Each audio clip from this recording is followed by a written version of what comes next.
ఎదురైనా ఎటు వెళుతుందో అడిగాన, ఏం తోచని పరుగై ప్రవహిస్తూ పోతున్నా.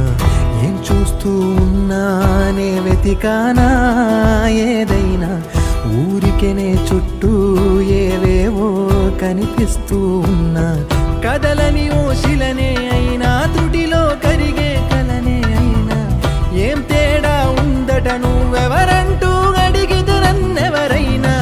ఇల్లాగే కడదాకా ఓ ప్రశ్నే ఉంటానంటున్నా, ఏదో ఒక బదులై నన్ను చెరబొద్దు